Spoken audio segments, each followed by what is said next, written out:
Bismillahirrahmanirrahim. Assalamualaikum warahmatullahi wabarakatuh. Waalaikumsalam warahmatullahi wabarakatuh. Alhamdulillah wa syukurillah wa la hawla wa la quwwata illa billah. Wassalatu wassalamu ala sayyidina Muhammadin bin Abdillah wa ala alihi wa sahbihi wa man wala ba'du. Alhamdulillah pada Rabu malam Kamis ini kita masih dapat bersilaturahim dalam majelis ilmu. Pada kesempatan kali ini kita akan membahas masalah fikih. Kebetulan pelajaran yang nanti akan kita bahas dalam kajian fikih itu sebenarnya lebih terkait kepada pemahaman sikap, bukan hanya memahami ilmu fikihnya, tapi orientasi saya lebih kepada pemahaman sikap. Bahwa nanti akan kita banyak menemui bahwa dalam setiap urusan ibadah itu tidak akan pernah ada satu opini tunggal. Dalam segala hal itu pasti opininya berlainan antara empat imam madhab, antara Imam Syafi'i, Imam Abu Hanifah, Imam Malik, Imam Ahmad bin Hanbal. Itu pasti mereka terkadang misalnya Imam Syafi'i dengan Imam Malik bersepakat dalam satu hal, kemudian dalam hal yang lain Imam Malik dengan Imam Syafi'i tidak bersepakat, gitu ya. Jadi ini akan banyak kita temuin di mana mereka bertemu dalam satu titik dan mereka tidak sepakat dalam titik yang lain, sehingga tidak heran kalau misalnya yang namanya Ahlus Sunnah wal Jamaah itu merangkum semua empat mazhab. Mereka selalu menekankan Ahlus Sunnah wal Jamaah di mana fikihnya itu berdasarkan alal madzhabil arba'ah atau berdasarkan empat mazhab. Kita mulai dengan contoh, misalnya kita mulai dari awal dulu. Kalau yang namanya bab ibadah itu dimulai dengan bab sholat. Kita tahu bahwa yang namanya taharah itu ada dua macam. Ya, yang namanya taharah itu ada dua macam. Pertama, taharah dari hadas. Kemudian yang kedua, taharah dari khaba'ith. Khaba'ith itu dari najis. Kalau taharah dari hadas itu adalah wudu. Sementara kalau taharah dari najis itu kalau kita kebetulan terkena najis seperti kotoran atau misalnya air liur anjing dan lain sebagainya. Jadi ada dua macam. Kemudian taharah dalam hadas ini pun di sana ada tiga macam. Yang pertama kali adalah wudu, yang kedua mandi. Mandi itu termasuk taharah dari hadas. Kemudian yang ketiga adalah tayamum sebagai pengganti, baik itu pengganti wudu maupun pengganti mandi. Jadi kalau orang junub kemudian tidak ada air atau tidak boleh kena air, boleh tayamum. Nah, makanya yang namanya taharah dari hadas ini sebagian ulama memasukkan dalam kategori ibadah mahdhah. Ibadah mahdhah itu sifatnya ghairu ma'qulatil ma'na. Sementara kalau taharah dari khaba'ith itu adalah ibadah ma'qulatil ma'na. Orang terkena najis anjing, orang terkena kotoran dan lain sebagainya, maka itu benar-benar bersuci dari najis. Itu ma'qulatul ma'na. Ibadah ma'qulatul ma'na adalah ibadah yang maknanya itu masuk akal. Tetapi kalau sudah urusannya wudu, kalau sudah urusannya mandi, kalau sudah urusannya tayamum, itu banyak unsur-unsur yang tidak bisa dinalar oleh akal. Makanya dikatakan itu termasuk ibadah mahdhah yang ghairu ma'qulatil ma'na. Contohnya apa? Kenapa kalau orang buang angin dalam keadaan dia berwudu, kok kenapa yang dibasuh adalah bagian-bagian yang diwajibkan dalam wudu? Kok kenapa bukan pantatnya yang dibasuh? Nah itu artinya kan ibadah mahdoh. Ini tidak dalam arti kata bersuci dari hadas, bukan bersuci dari najasa. Baik, sekarang kita akan membahas masalah wudu. Kita mengawali dengan firman Allah Subhanahu wa taala, ya ayyuhalladzina amanu idza qumtum ilas shalah faghsilu wujuhakum wa aydiyakum ilal marafiq. Wahai orang-orang yang beriman, kalau engkau hendak melakukan salat, maka basuhlah atau usaplah atau cucilah wajahmu dan tanganmu sampai siku. Ila akhir ayat. Wa arjulukum ilal ka'bayn. Kemudian ayat yang lain, hadis maksudnya bukan ayat. Qala Rasulullah sallallahu alaihi wasallam, la yaqbalu Allahu sholatan bi ghairi tahurin wala shadaqatan min ghulul. Allah tidak akan menerima salat tanpa tahur. Tahur di sini adalah tanpa berwudu atau mandi, seandainya dia junub. Karena sama dengan Allah tidak akan menerima sedekah dari harta hasil tipu daya. Jadi yang namanya orang korupsi kemudian uangnya disedekahkan sebagai hadiah sebagai hasil tipu daya, itu tidak akan mendapatkan pahala sama sekali. Yang namanya air kotor, yang namanya kotoran tidak bisa dibersihkan dengan memenggal sebagian daripada kotoran itu. Yang namanya air comberan nggak bisa menjadi suci setelah dibuang sebagian daripada comberannya. Gitu ya. Jadi orang yang sholat tanpa melakukan wudu sama dengan orang yang bersedekah dari harta yang tidak halal. Ya, jadi yang namanya korupsi kemudian untuk membersihkan hartanya, umrohin orang, haji orang, bangun masjid, bangun musola, itu tidak akan mensucikan harta, tidak akan membuat apa yang dilakukan itu akhirnya menjadi halal. Tidak macam. Baik, nah sekarang dalam wudu ini ada beberapa silang pendapat yang menurut kita itu kelihatannya biasa kita lakukan. Cuma kalau kita perhatikan, seperti yang saya ceritakan, di mana kita akan banyak menemui orang beribadah dengan cara yang sangat berbeda dan variannya cukup banyak. Itu kira-kira di mana? Di mana, Pak? Kita akan melihat tata cara orang yang beribadah dengan varian perbedaan yang cukup banyak. Itu maka kita selama ini menganggap wudu kita itu paling benar. Kalau kita nanti ke Mekah naik haji atau umroh, kita akan melihat orang wudu dengan berbagai macam cara, orang sholat dengan berbagai macam cara yang itu. Maka dibutuhkan sebuah ilmu yang akan membuat kita itu menjadi ahli. Ya. Jadi perbedaan-perbedaan pendapat yang nanti akan kita sama-sama kaji bukan untuk menjadikan kita itu bingung, tapi membuka wacana kita bahwa di sana itu banyak sekali perbedaan-perbedaan pendapat dalam urusan yang kelihatannya sepele.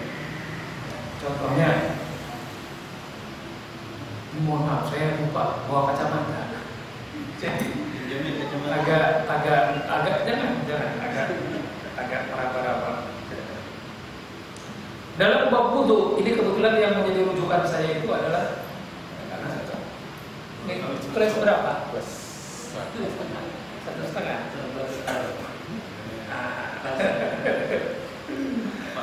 Enggak, saya 1/4, ini 1,5 kan gitu ya. Baik, habis.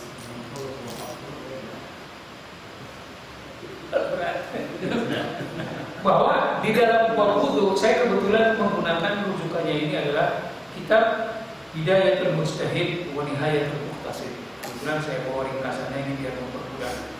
Ini adalah kitab yang dikarang oleh Ibnu Rushd, atau kalau kita kenal dengan nama Averroes. Dia adalah seorang filosof, tapi juga dia seorang qadhi waktu zaman kekhalifahan Islam di Spanyol. Jadi beliau adalah orang Spanyol, ya, orang Andalus, Ibnu Rushd. Kitab ini usianya sudah 1000 tahun, dan ini kitab yang sangat fenomenal, ya. karena tidak ada masalah fikih yang tidak dibahas secara detail. Menurut Imam Ibnu Rushd dikatakan bahwa dalam urusan wudu di sana ada 12 masalah yang biasanya menjadi titik perbedaan pendapat. Yang pertama adalah al-mas'alatul ula min asy-syurut. Itu masalah pertama adalah dari syaratnya saja ulama berbeda pendapat. Orang berbeda pendapat. Ikhtalafa ulama al-afdal hal ini syartun min sihhatil wudu amla. Ini. Jadi yang pertama kali yang menjadi titik perbedaan pendapat adalah niat wudu. Niat itu menjadi bagian daripada syarat atau tidak? Nah, niat itu kan macam-macam. Niat juga ada yang di talafut, ada yang dalam hati. Tapi niat itu perlu atau tidak? Ya. Misalnya kalau niat yang sering kita bacakan, nama itu wudu'a lirab bil hadatil asghar fa lillahi ta'ala. Itu yang biasa kita bacakan.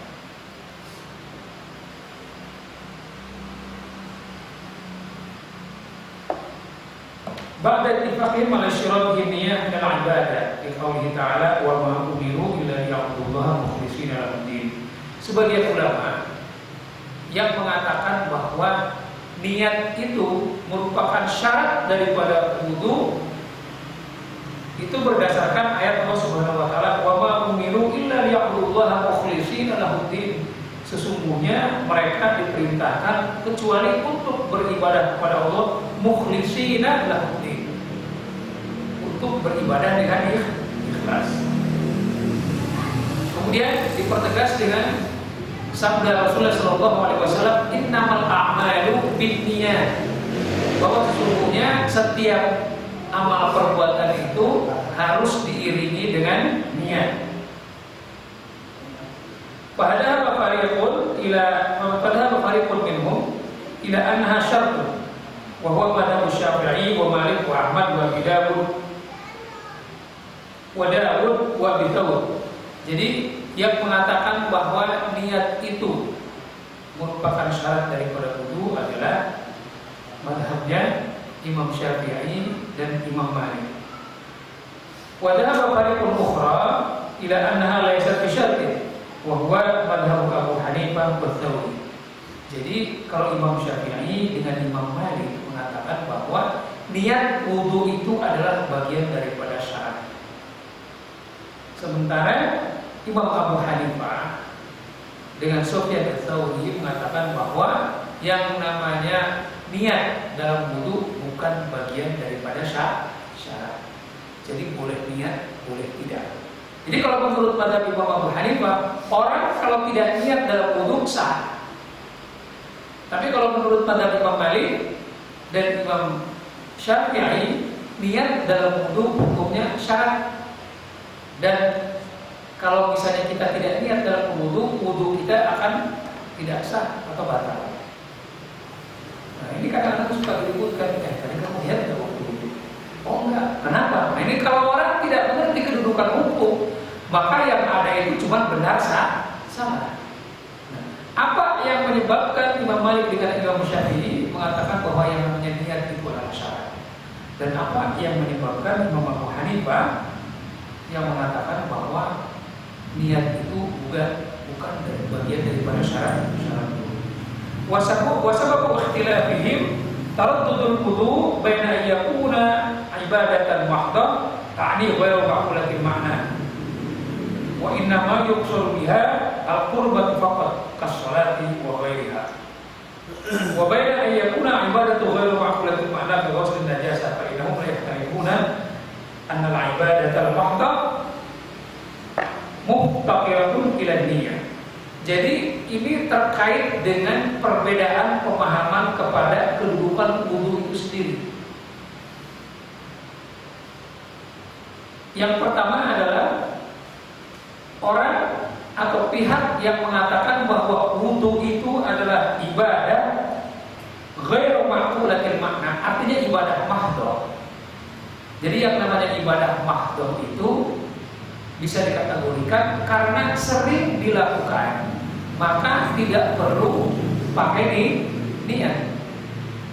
Dikatakan bahwa yang namanya wudu itu adalah ibadah ghairu ma'qulatil ma'na, dan di sini dikatakan muftaqiratun ila niyah. Muftaqirat artinya fakir, artinya tidak memerlukan niat. Wal ibadatul mafhumah bil ma'na ghairu muftaqiratun ila niyah wal wudu fihi syibhun min al ibadatayn. Walidzalika waqa'a al-khilaf wa dzalika annahu yajma'u ibadatan wa nadhafah. Sehingga bagi yang mengatakan bahwa wudu itu tidak perlu niat, itu karena itu adalah ibadah ghairu ma'qulatil ma'na. Sementara ibadah ma'qulatil ma'na, mohon maaf, ini kebalikan. Jadi dikatakan ibadah ghairu ma'qulatil ma'na itu adalah wajib niat. Sementara kalau wudu dikategorikan sebagai ibadah di mana di dalamnya unsur nazafah itu ada unsur pembersihan, maka tidak perlu niat. Ya. Jadi ibadah mahdhah itu memerlukan niat. Ibadah ghairu ma'qulatil ma'na itu memerlukan niat. Sementara yang namanya ibadah ma'qulatil ma'na itu tidak memerlukan niat. Maka Imam Abu Hanifah mengkategorikan wudu itu memiliki dua kedudukan. Pertama sebagai ibadah ghairu ma'qulatil ma'na, yang kedua sebagai nazafah, sebagai pembersih. Maka dia tidak mensyaratkan niat karena di sana ada unsur membersihkan. Sementara Imam Syafi'i dengan Imam Abu Hanifah mensyaratkan niat karena yang namanya wudu benar-benar ibadah mahdhah atau ibadah ghairu ma'qulatil ma'na. Bapak-bapak nangkep sampai di sini? Jadi seperti sholat itu salah satu syaratnya adalah niat. Niat sholat yang jadi persoalan, ada yang niat di dalam hati, ada yang niat dengan talaffuz. Kenapa sholat itu wajib niat? Karena sholat itu merupakan ibadah ghairu ma'qulatil ma'na, itu adalah ibadah mahdhah. Jadi yang mengkategorikan wudu itu sebagai ibadah mahdhah, ibadah ghairu ma'qulatil ma'na, maka tetap wajib niat. Tapi karena wudu memiliki unsur pembersihan, maka Imam Abu Hanifah dengan Imam Ats-Tsauri mengkategorikan wudu itu termasuk adalah ibadah ma'qulatil ma'na yang tidak memerlukan niat. Jadi dalam urusan niat aja ulama berbeda pendapat. Jadi nggak usah diributin. Orang pakai niat dengan tidak pakai niat. Kok kenapa mereka berbeda pendapat? Itu manusiawi. Dan kedua-duanya juga orang ahli. Imam Abu Hanifah, Imam Syafi'i, Imam Malik. Kok mereka berbeda pendapat? Orang pintar aja berbeda pendapat, apalagi orang yang tidak pintar.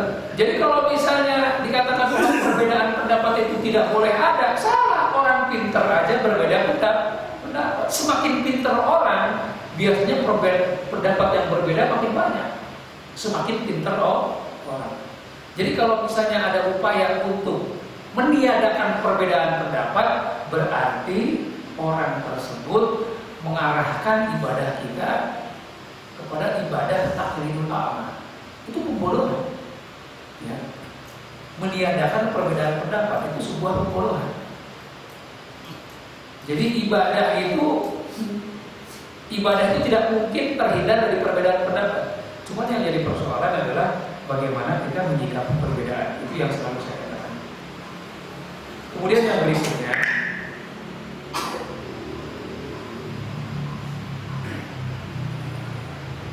nah, jadi menyikapi. Nah sekarang bagaimana kita menyikapi dua perbedaan pendapat ini? Jadi terus mengembalikan kepada masing-masing. Kita ini mau mengkategorikan wudu itu mau dimasukkan ke dalam kategori ibadah mahdhah yang ghairu ma'qulatil ma'na, atau mau dikatakan sebagai ibadah ma'qulatil ma'na, ibadah yang masuk akal karena di sana ada unsur pembersihan. Ini pilihan. Bagi kita yang mau mengkategorikan wudu itu juga bagian daripada pembersihan, maka menurut Imam Abu Hanifah tidak perlu niat. Kira-kira paham sampai di situ. Kita di sini sepakat pakai niat atau tidak? Ya, ada nggak yang pemahamannya kita nggak pakai niat? Atau setiap wudu nggak pakai niat? Niat. Ya? Ada bapak yang nggak pakai niat, ibu pakai niat, nggak pakai niat, tidak apa-apa. Nah, ketahuan kan? Ustaz Said pakai niat, saya pakai niat, bapak tidak pakai niat. Selama ini kalau kita tidak tahu ilmunya, yang ada gontok-gontokan, yang ada itu salah, yang ada saya benar, kan begitu. Tapi setelah kita memahami perbedaannya di situ, Pak. Ini perbedaan sudut pandang. Karena di dalam wudu ada unsur pembersihan. Itu alasannya kenapa Imam Abu Hanifah tidak mensyaratkan niat dalam wudu. Merdeka, Pak. Islam itu indah. Ada mulharaj, tidak ada pemaksaan. La ikroha fiddin, tidak ada paksaan dalam agama. Man syaa falyu'min, man syaa falyakfur. Yang mau beriman silakan beriman, yang mau kafir juga silakan kafir, terserah. Toh sudah ada rule-nya kan? Kalau situ beriman masuk surga, kalau situ mau kafir masuk neraka, tinggal pilih aja. Jadi agama Islam itu agama yang sangat luar biasa. Jadi kalau ada orang memaksakan kehendak, nah berarti dia sudah menyalahi kodrat agama Islam itu sendiri. La ikraha fid din. Maka orang yang suka maksa harus kita hindari, nggak usah ditemenin. Kemudian yang berikutnya adalah al-masalah tsaniyah, masalah yang kedua. Ikhtalafa al-fuqaha fi ghuslil yad qabla idkhaliha fi ina'il wudu. Persoalan yang kedua ini, mohon maaf, ini kebetulan buku ini ditulis pada zaman yang keran itu belum banyak. Kebanyakan orang berwudu dengan menggunakan baskom, ina. Ya. Sebelum saya lebih jauh seperti itu, Pak, yang namanya dua kullah, syarat wudu itu dua kullah. Bapak tahu dua kullah itu segimana? Nggak tahu. Dua kullah itu minimal, ya. Itu kurang lebih 1 liter. Yang namanya buat mandi junub itu 5 liter 1 jerigen. Jadi pada zaman dulu para sahabat itu yang namanya wudu itu tidak pernah air itu lebih daripada 1 liter. Di padang pasir yang namanya air itu kan luar biasa. Makanya di Saudi itu askar-askar itu paling pintar kalau melihat jamaah Indonesia. Itu boros air, kalau itu benar-benar sampai sebadan-badan itu basah. Benar, orang Arab itu kalau udah melihat, makanya kenapa pondokan Indonesia itu mahal di Mekah itu. Karena boros air, yang namanya air di Mekah itu kan nggak pakai keran, pakai ledeng, Pak. Yang namanya gedung itu airnya di drop pakai tangki. Maka pondokan orang-orang Indonesia itu sengaja dibikin mahal karena boros air. Nyuci pagi, nyuci sore, mandi sehari 2 kali, 3 kali kadang-kadang. Orang Arab mandi bisa 3 hari sekali, gitu kan. Nah, jadi itu tabiat kita.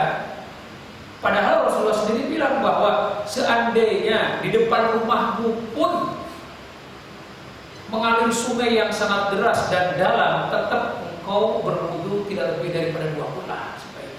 Jadi jangan mentang-mentang banyak air terus kita buang. Ini pendidikan, Pak. Kita kadang-kadang tidak memaknai agama seperti itu. Mentang-mentang di kampung kita banyak air, mentang-mentang empangnya gede, ya sungainya gede. Wah, kalau yang namanya wudu borosnya ditampung. Dan itu ke bawah sampai kuat. Padahal Islam mengajarkan, Rasulullah mengajarkan, seandainya rumahmu, tempat tinggalmu atau kamu mau wudu di depan sungai yang sangat dalam dan deras sekalipun, tetap kamu harus berhemat air. Artinya ini pendidikan hidup. Seandainya hartamu berlimpah sekalipun, engkau tidak boleh boros. Jadi, mohon maaf, ini adalah tabiat orang yang boros air wudu, biasanya juga memiliki tabiat boros dalam urusan harta. Saya nggak tahu ini berbanding lurus atau tidak. Ya silahkan buktikan sendiri aja. Jadi termasuk orang yang boros dalam berwudu. Kira-kira kita dalam urusan harta boros atau tidak? Ya, mudah-mudahan tidak. Itu sebuah analogi yang bisa dibuktikan benar atau tidaknya. Nah, yang pertama adalah para ulama berbeda pendapat tentang perlu tidaknya mencuci tangan dulu sebelum tangan itu dipakai untuk membasuh. Nah ini kan bingung. Bapak termasuk yang cuci tangan dulu? Nah, ada nggak yang tidak cuci tangan dulu? Langsung dipakai kumur-kumur, langsung dipakai untuk membasuh muka. Nah, ini ada dua sikap. Ada yang soalnya apa? Perintahnya faksilu wujuhakum wa aydiyakum ilal marafiq wa arjulakum ilal ka'bain. Kan perintahnya itu adalah muka, rambut, telinga, tangan dan kaki. Itu yang harus dibasuh. Tapi yang namanya telapak tangan atau tangan yang dipakai untuk membasuh tidak ada perintah untuk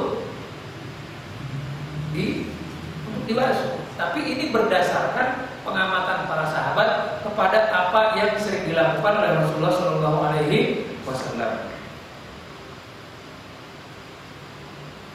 Padahal baqaul ila annahu min sunanil wudu bi itlaq wa in tayaqqana taharatul yad wa huwa masyhurun madhhab Malik wa Syafi'i. Pendapat yang pertama bahwa mencuci tangan itu sifatnya sunnah secara mutlak. Ya. Wa in tayaqqana taharatul yad, jadi sifatnya sunnah kalau kita yakin tangan kita bersih. Ini adalah madhab Imam Syafi'i dan Imam Malik. Jadi Imam Malik dengan Imam Syafi'i mengatakan kalau kita yakin tangan kita ini bersih, maka mencuci tangan hukumnya sunnah, tidak wajib. Kalau kita yakin. Wa qila innahu mustahabun lisyak fi taharati yadihi wa huwa aidan marwiyun al-Malik. Sebagian pendapat Imam Malik, sebagian pengikut Imam Malik ada yang mengatakan bahwa mencuci tangan itu sifatnya mustahab. Mustahab itu dianjurkan. Sunnah dengan dianjurkan beda. Kalau sunnah itu masih pilihan, tapi kalau mustahab sebaiknya dilakukan, walaupun tidak sampai derajat wajib bagi orang-orang yang ragu. Misalnya bapak atau ibu nggak ingat tadi habis ngapain sebelum mau wudu. Nah, maka kalau kita ragu, menurut sebagian kalangan yang mengikuti mazhab Imam Malik, mencuci tangan sebelum wudu sifatnya mustahab. Mustahab itu artinya sangat disukai dan dianjurkan. Wa qila inna ghusl yadi wajib al-mutanabbih al-muntabih minan naum. Wa bihi qala Dawud wa ashabuhu. Kemudian satu pendapat lagi, ini pendapat yang berikutnya, bahwa mencuci tangan hukumnya wajib sebelum wudu bagi orang-orang yang baru bangun tidur.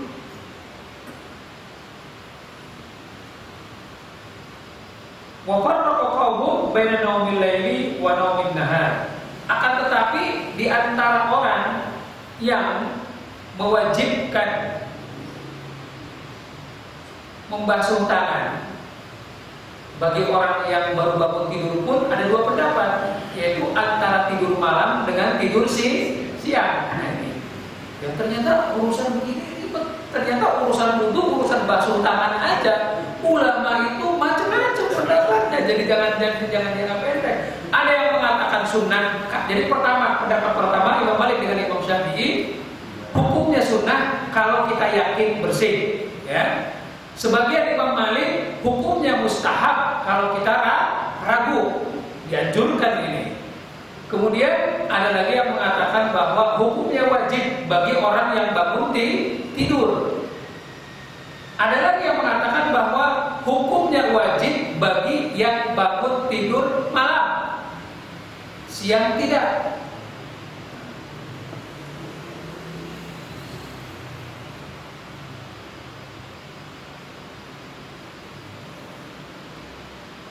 Wafarraqu qaumun baina naumil laili wa naumin nahar. walau yujibuhu fi naumin nahar. Jadi pendapat yang terakhir itu adalah mewajibkan bagi orang yang tidur malam saja. Jadi kalau tidur siang itu enggak. Nah, nanti kita jawab sebabnya ini kenapa? Kok mewajibkan tidur malam aja tapi tidur siangnya enggak? Wabihi qala Ahmad. Jadi yang terakhir itu yang mengatakan demikian adalah madhabnya Imam Ahmad bin Hanbal.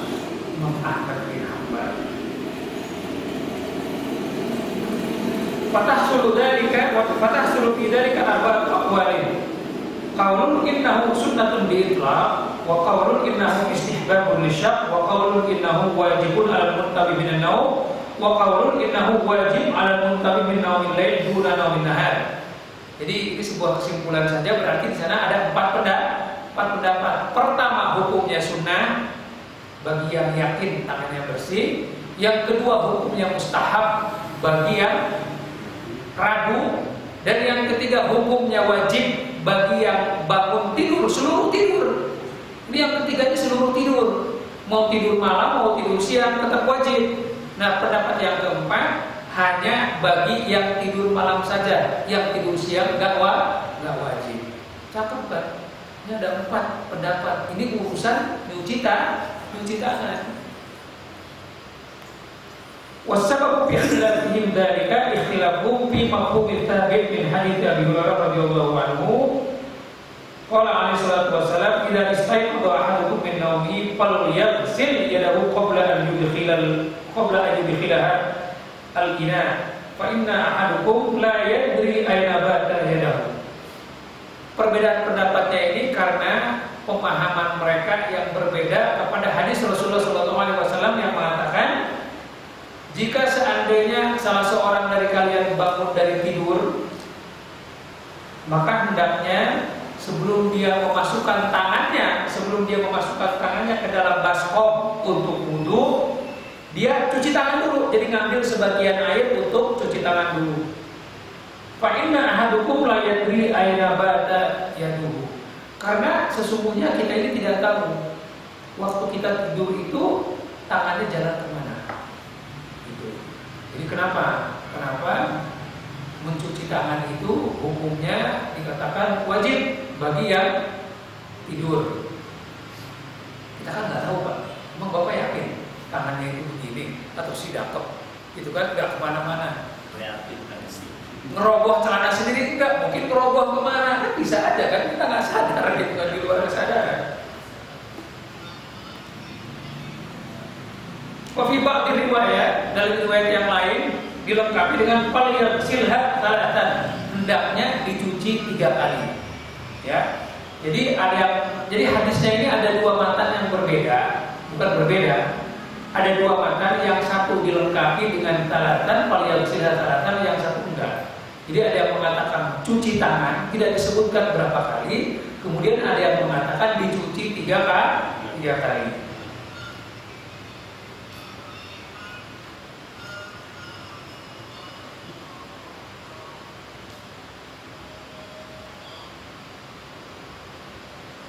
Nah, kemudian wa man fahima min haula'i min lafdil bayat naumul lail aw jabadalika min naumil lail faqat. Nah, yang jadi persoalan itu begini. Tidak ada kata-kata bata yabitu fa inna ahadukum la yadri aina batat yadu. Batat itu artinya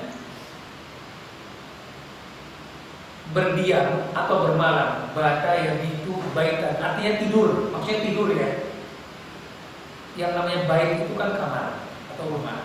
Bata yabitu itu artinya tidur. Nah, ini tergantung pemahaman kita kepada makna tidur.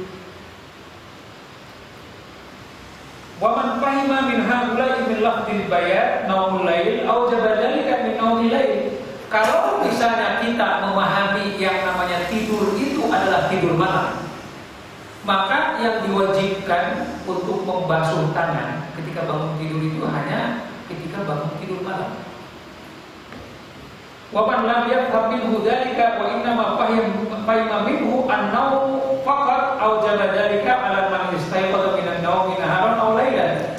Akan tetapi kalau misalnya kita memahami makna tidur itu, baik dikatakan tidur malam maupun tidur siang, maka tetap diwajibkan untuk membasuh tangan walaupun tidurnya itu tidur siang. Wa man ra'a anna baina hadhihi ziyadati wal ayati ta'arudan idza kana dhahirul ayati al-maqsudah min hasri furudil wudu kana wajibul jami' bainahuma 'inda yakhruja lafzul amri ala dhahir alladhi huwa al-wujubu ila nadbi. Maka seandainya orang mengatakan bahwa yang namanya tambahan ini tidak sifatnya itu merupakan bukan bertolak belakang, tidak terkait dengan perintah diwajibkannya wudu. Perintah yang diwajibkan itu kan cuma muka, rambut, tangan dengan kaki. Maka kalau misalnya orang memahaminya ini hanya merupakan tambahan, maka dia meyakini bahwa yang namanya cuci tangan itu sifatnya adalah nadbun. Nadbun itu adalah sunnah, bukan hal yang wajib. Jadi ini kembali kepada pemahaman bahasa, Pak. Muhammad ini saya menulis sesuatu. Ini merupakan sebuah pemahaman bahasa antara makna tidur. Nah sekarang masing-masing dari kita pun memiliki pemahaman yang berbeda tentang tidur. Yang namanya naum, itu artinya tidur. Dalam bahasa Arab itu tidur itu memiliki kalimat yang tidak tunggal. Naumun itu artinya tidur.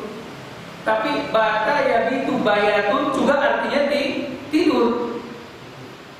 Nah, cuman orang banyak yang mengartikan bayatun atau bata yabitu bayatan itu artinya adalah tidur malam.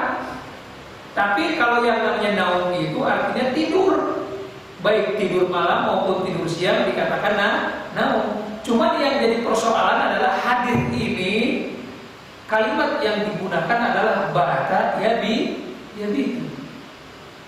Sehingga bagi orang yang sifatnya itu sangat letterless, ya, maka dia menafsirkan bahwa yang namanya tidur yang dimaksud oleh hadis ini adalah tidur malam. Maka bagi orang yang melihat hadis secara letterless begitu. Orang hadisnya juga bataya itu artinya adalah tidur malam, berarti tidur siang, mau berapa jam aja, mau ngapain aja, tidak wajib membasuh tangan. Jadi yang diwajibkan membasuh tangan itu hanya waktu tidur malam. Sekali lagi ini adalah sebuah pilihan yang diakibatkan dari pemahaman bahasa yang berbeda.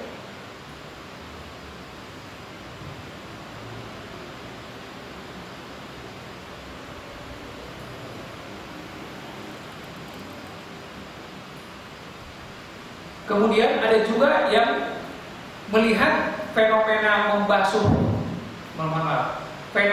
membasuh tangan sebelum wudu ini ada dua pendapat. Ini yang dibahas, yang dibicarakan, apakah kesucian airnya atau kesucian tangannya. Jadi para ulama juga melihat fenomena mencuci tangan ini dilihat dari dua sudut pandang. Apakah dari kesucian air atau dari kebersihan tangan yang harus bersih. Jadi jangan sampai ketika tangan masuk kemudian air menjadi kotor kalau tangannya kotor. Apakah tangannya harus disucikan atau air yang harus disucikan? Jadi orang pun melihatnya dari dua sudut pandang yang berbeda. Apakah yang dibahas dalam hal ini adalah airnya atau tangannya?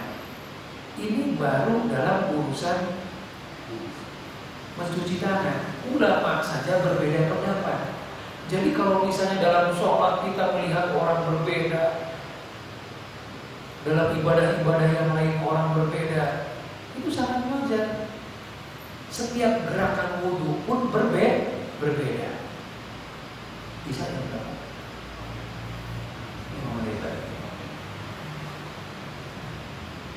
Contohnya adalah gini.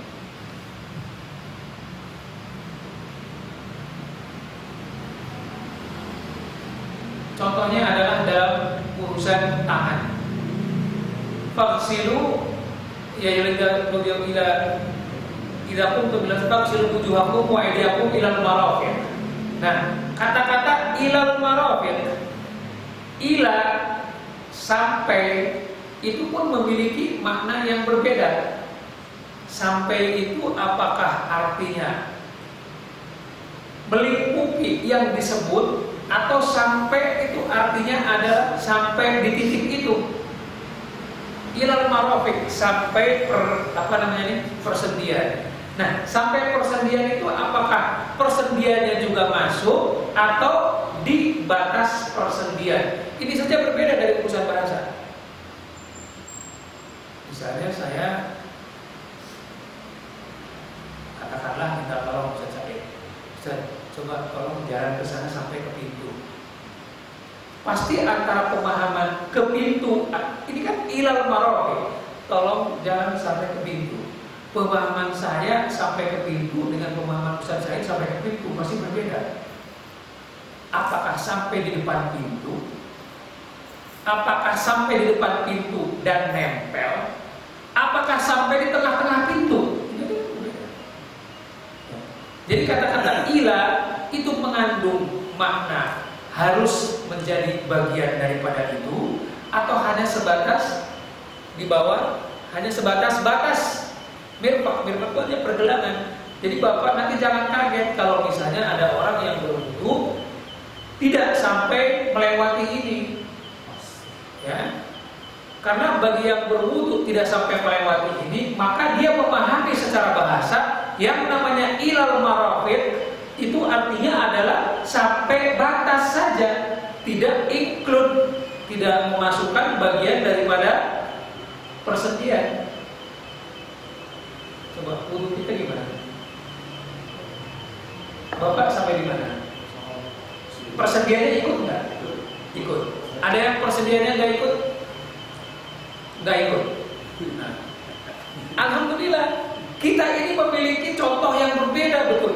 Bapak yang memahami wudu tidak sampai sikut, ini berarti memahami yang namanya ila itu tidak include persendian. Tapi Pak Dwi dia memahaminya include. Berarti ketika saya misalnya minta tolong Pak jalan sampai ke pintu Pak, pasti berbeda. Pak Dwi ketika saya suruh jalan sampai ke pintu, dia pasti mungkin ngelewatin pintu atau minimal di tengah-tengah pintu. Tapi ketika saya minta tolong Bapak Indra, mungkin Pak tolong Pak sampai ke pintu Pak, sampai di depan pintu, ya depan pintu Mas harus nempel.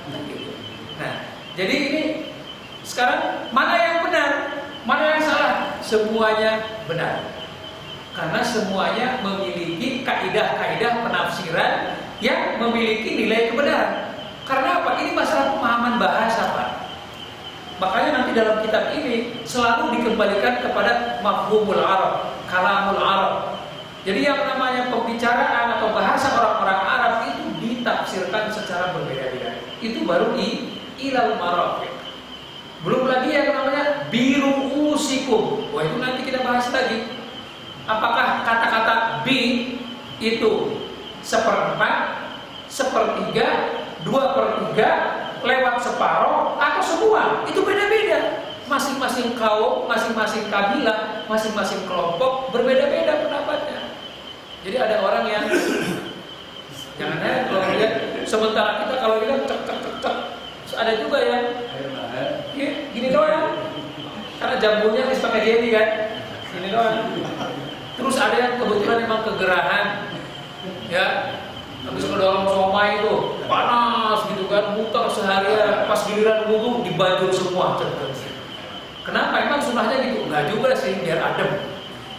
Tapi ada yang memaknai dengan biru musikum itu adalah seluruh kepala. Ada yang memaknai bi itu separuh, ada yang memaknai bi itu 3/4, ada yang memaknai 1/3, ada yang memaknai 1/4.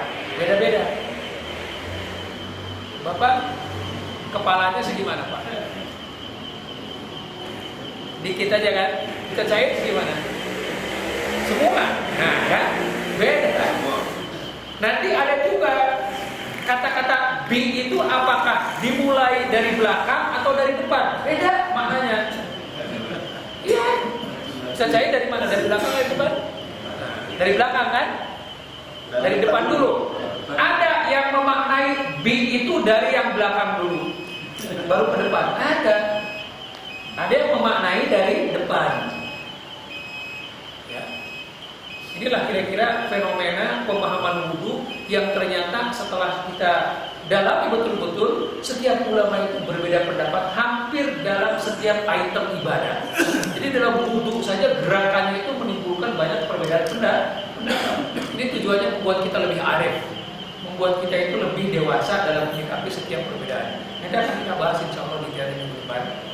Kurang lebihnya mohon maaf. Sekian. Assalamualaikum warahmatullahi wabarakatuh. Waalaikumsalam.